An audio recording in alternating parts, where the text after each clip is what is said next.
1200 साल पहले बना एक मंदिर जिसका रहस्य आज तक सुलझ नहीं पाया। साल 1819 की बात है। जॉन स्मिथ नाम का एक ब्रिटिश आर्मी अफसर एक रोज शिकार के लिए निकला। महाराष्ट्र के औरंगाबाद से कुछ 100 किलोमीटर दूर सह्याद्री की पहाड़ियों पर मौजूद जंगल में उसे एक नदी दिखाई दी, जिसे स्थानीय लोग बघोरा बुलाते थे। इस नदी के किनारे घूमते हुए स्मिथ शिकार की तलाश कर रहा था, जब नदी के ऊपर पहाड़ियों पर उसने एक गुफा का मुहाना दिखाई दिया। गुफा में बाघ हो सकता है, ये सोचकर स्मिथ गुफा के अंदर घुस गया। रोशनी जलाकर जब उसने गुफा के अंदर देखा तो नज़ारा देखकर हैरान रह गया। ये थी अजंता की गुफाएं। स्मिथ ने इन गुफाओं की खोज नहीं की, लेकिन वो पहला यूरोपियन शख्स था जो इन गुफाओं तक पहुंचा। अजंता और एलोरा, ये दो नाम एक साथ लिए जाते हैं, लेकिन ये गुफाओं के दो अलग अलग समूह हैं जिन्हें लगभग 1500 साल पहले बनाया गया था। 1500 साल में इन गुफाओं के बारे में हम बहुत कुछ जान चुके हैं, लेकिन बहुत कुछ ऐसा भी है जो जानना बाकी है। मसलन एलोरा की गुफा नंबर 16 में बना कैलाश मंदिर, एक चट्टान को काट कर बना ये मंदिर भारतीय वास्तुकला का ऐतिहासिक नमूना भी है और अचरज का कारण भी। कोई कहता है इसे एलियन बना गए, तो कोई कहता है इसके नीचे दिव्य अस्त्र छिपे हैं। तो क्या है इस मंदिर की असली कहानी?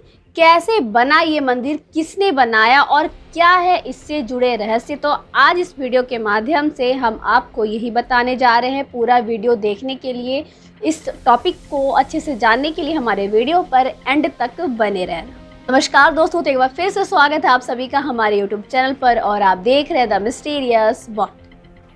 एलोरा में 100 से अधिक गुफाएं हैं, लेकिन इनमें से सिर्फ 34 ही ऐसी गुफाएं हैं जिन्हें पब्लिक के लिए खोला गया है। माना जाता है कि ये गुफाएं 500 ईस्वी से 1000 ईस्वी के बीच बनाई गई थी। इन गुफाओं में धार्मिक और पौराणिक कलाकृतियां बनी हुई हैं, जिनसे पता चलता है कि 1 से लेकर 12 नंबर की गुफा बौद्ध धर्म से संबंधित है, जिन्हें संभवतः बौद्ध भिक्षुओं के लिए बनाया गया होगा। 13 से लेकर 29 नंबर की गुफाएं हिंदू धर्म से संबंधित हैं और 30 से लेकर 34 नंबर की गुफाओं का संबंध जैन धर्म के साथ बताया जाता है। इन गुफाओं की खास बात यह है कि ये चट्टानों को काट कर बनाई गई है। चट्टानों को काट कर उसमें निर्माण करना, ऐसे उदाहरण दुनिया भर में आपको मिल जाएंगे, लेकिन एलोरा की गुफाएं कुछ अनूठी है। खासकर 16 नंबर की गुफा जिसमें बना है कैलाश मंदिर, 300 फीट लंबा, 175 फीट चौड़ा और ऊंचाई 100 फीट। खास बात यह है कि इस मंदिर को सिर्फ एक चट्टान को काटकर बनाया गया है। कुछ भी इसमें अलग से जोड़ा नहीं गया, सारा काम नक्काशी के जरिए हुआ है। हालांकि इस मंदिर की एक और खासियत है जो इसे बिल्कुल अनूठा बनाती है। जिस तरह से ये मंदिर बनाया गया है उससे पता चलता है कि इसे चट्टान को ऊपर से नीचे की ओर काटकर बनाया गया है, जबकि दुनिया भर में ये सामान्य तरीका दिखाई देता है कि चट्टान को सामने या फिर नीचे से ऊपर की ओर काटकर तराशा जाता है। ठीक तो नहीं बताया जा सकता, लेकिन एक लोक कहानी है जो इस पर बताती है कि ऐसा क्यों किया गया था। कहानी के अनुसार अलाजपुर नाम का एक राज्य हुआ करता था जिसके राजा का नाम एलू था। एलू एक बार भयंकर बीमार पड़े, तब उनकी रानी ने जंगल में जाकर भगवान घृणेश्वर की पूजा की और उनसे प्रार्थना की कि अगर राजा सही हो गए तो भगवान शिव का एक मंदिर बनवाएंगी और तब तक खाना नहीं खाएंगी जब तक वो उस मंदिर का शिखर बनते ना देख ले। इसके कुछ समय बाद ही राजा की बीमारी बिल्कुल ठीक हो गई और तब रानी ने राजा को कहकर एलोरा में एक शिव मंदिर का निर्माण शुरू करवा दिया। अब दिक्कत ये थी कि मंदिर बनने में सालों का वक्त लग सकता था और तब तक रानी भूख से मर जाती। इसलिए राजा ने अपने कारीगरों से कहा कि वो मंदिर का निर्माण ऊपर से नीचे की ओर करें, ताकि सबसे पहले उसका शिखर बन सके और शिखर देखकर रानी अपना व्रत तोड़ सके। कहानी कहती है कि मंदिर का निर्माण पूरा होने के बाद उन्होंने इसका नाम मणिकेश्वर रखा और आसपास एलापुर नाम का शहर भी बसाया। पुरातत्वविदों के अनुसार इस मंदिर का निर्माण 800 से 1000 ईस्वी के बीच हुआ था। पहले इस इलाके पर चालुक्य वंश का राज था। बाद में राष्ट्रकूट शासकों ने चालुक्यों को हटाकर यहाँ पर अपना शासन जमा लिया। राष्ट्रकूट राजवंश के अभिलेखों के अनुसार कैलाश मंदिर का निर्माण राजा कृष्ण प्रथम ने करवाया था, जिसे बनने में 18 साल का समय लग गया। कई पुरातत्वविद ये भी मानते हैं कि इस विशालकाय मंदिर का निर्माण एक चरण में तो नहीं हुआ है, बल्कि कई सालों में अलग अलग राजाओं द्वारा बनाया गया होगा। शुरुआत में इस मंदिर को कृष्णेश्वर कहा जाता था, लेकिन फिर इसे कैलाश मंदिर कहा जाने लगा, क्योंकि इस पूरे मंदिर को सफ़ेद रंग से रंगा गया था, जो दिखने में एकदम कैलाश पर्वत की तरह दिखाई देता था। हिंदू पुराणों के अनुसार कैलाश पर्वत शिव जी का निवास स्थान है। ये मंदिर दिखने में बिल्कुल वैसा ही था। इस मंदिर के आगे एक प्रवेश द्वार बना हुआ है, जिसके ऊपर 2 मंजिला गोपुरम बना हुआ है। अगल बगल शैव और वैष्णव परंपरा की मूर्तियां हैं। प्रवेश द्वार के अंदर घुसते ही आंगन पड़ता है, जो कि यू शेप में बना हुआ है। सामने कमल के फूल पर बैठी गज लक्ष्मी की मूर्ति बनी हुई है, जिसके ऊपर 2 हाथी मटके से पानी डाल रहे हैं। इसके अलावा हाथियों की और भी कई तस्वीरें और मूर्तियां हैं। मंदिर के अंदर उत्तर और दक्षिण की तरफ 2 विशालकाय हाथी बने हुए हैं, जिनसे ये पता चलता है कि हाथी राष्ट्रकूट राजाओं को काफ़ी ज़्यादा पसंद थे।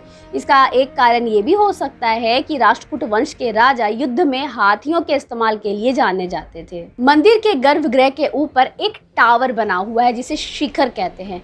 ये 8 कोण में बना हुआ है। इसके अलावा मंदिर के अंदर भगवान शिव और उनके वाहन नंदी के मंडप बने हुए हैं, जो आपस में पुल से जुड़े हुए हैं। मंदिर की दीवार पर पुराणों से जुड़ी तस्वीरें हैं। मसलन एक दृश्य ऐसा है जिसमें रावण कैलाश पर्वत को हिला रहा है। इनके अलावा रावण द्वारा देवी सीता का अपहरण, भगवान राम का हनुमान से मिलना, ऐसे कई दृश्य इन दीवारों पर उकेरे गए हैं। रामायण के अलावा महाभारत के दृश्य भी इसमें दिखाई देते हैं। कैलाश मंदिर का इतिहास और इसकी वास्तुकला जितनी ज़्यादा दिलचस्प है, उतने ही दिलचस्प है इससे जुड़े मिथ।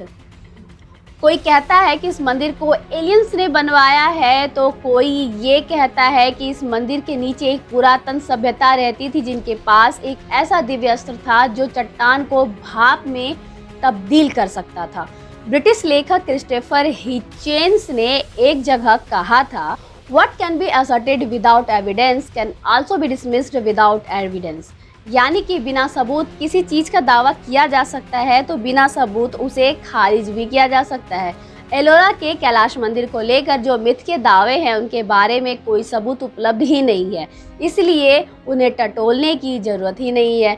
लेकिन इस मंदिर के बारे में ज़रूर कुछ दिलचस्प बातें हैं जिनके बारे में हमें पता नहीं। इनसे जुड़े कई दावे भी किए जाते हैं। मसलन कैलाश मंदिर का निर्माण जिस तरीके से हुआ है, वो ऐसे कई सवाल पैदा करता है जिनके जवाब पुरातत्वविदों द्वारा खोजे जाने बाकी हैं। जैसा पहले बताया, ये मंदिर चट्टान को ऊपर से नीचे की ओर तराश कर बनाया गया था। बेसॉल्ट की बनी इन चट्टान की बाहरी परत नरम थी, जिन पर नक्काशी कामोबेश आसानी थी, लेकिन पूरा ढांचा बनाने के लिए चट्टान को भीतर तक खोदना पड़ा होगा, जिसके लिए चट्टान के बड़े बड़े टुकड़े निकाले गए होंगे। एक अनुमान के अनुसार इस मंदिर को बनाने के दौरान करीब 2 लाख टन चट्टान काटकर बाहर निकाली गई होगी। लेकिन अचरज की बात तो ये है कि इतना मलबा आखिर गया कहाँ, इसका कोई साक्ष्य नहीं मिलता। मंदिर के आसपास दूर दूर तक कहीं चट्टान का मलबा नहीं है। जाहिर है इस दौरान चट्टान के बड़े बड़े टुकड़े निकाले गए होंगे, लेकिन वो कहीं दिखाई नहीं देता। आखिर ये चट्टान गए तो गए कहाँ? इसके अलावा एक कमाल की बात तो ये है कि उस दौर में निर्माण कार्य के लिए हथौड़ी और छेनी का इस्तेमाल होता था। इन छोटे हथियारों से इतनी बड़ी चट्टान को काटना और एक विशालकाय मंदिर बना देना, ये बात भी अपने आप में काफ़ी अचरज भरी है। कुछ दावे हैं जो बताते हैं कि इस मंदिर की बनावट बहुत हद तक पट्टदकल के विरूपाक्ष मंदिर से मिलती है। विरूपाक्ष मंदिर का निर्माण चालुक्य वंश ने करवाया था, इसलिए बहुत अधिक संभावना है कि जिन कारीगरों ने विरूपाक्ष मंदिर का निर्माण किया, शायद वही कैलाश मंदिर के इस्तेमाल में लाए गए। कारीगरों के पास चूंकि मंदिर का एक पुराना मॉडल भी उपलब्ध था, शायद इसी कारण इसे बनाने में कामोबेश कम वक्त लगा। या ये भी सच हो सकता है कि एक लंबे अरसे में अलग अलग राजाओं के इसके अलग अलग हिस्से बनवाए गए। चाहे सच जो भी हो, शायद आने वाले वक्त में हमें पता चल सके, पुरातत्वविद इसे ढूंढ सके, पता कर पाए कि आखिर इसके पीछे रहस्य क्या है। लेकिन इतना तो तय है कि कैलाश मंदिर की नक्काशी वास्तुकला एक बेहतरीन नमूना है जो ये सिद्ध करता है कि भारत में हजारों साल से एक उन्नत सभ्यता का निवास रहा है और हम उस उन्नत सभ्यता से बिलोंग करते हैं। तो आज के वीडियो में बस इतना ही। हम अगले वीडियो में फिर से कैलाश मंदिर से जुड़े और भी ज़्यादा रोचक तथ्यों के बारे में बात करेंगे। आपको कहाँ कहाँ घूमने जाना है, कैसे आप वहाँ तक पहुँचोगे, इन सब के बारे में बात करेंगे नेक्स्ट वीडियो में। तो आज के लिए मुझे आज्ञा दें, मिलते हैं अपने अगले वीडियो में। तब तक के लिए जय श्री राम।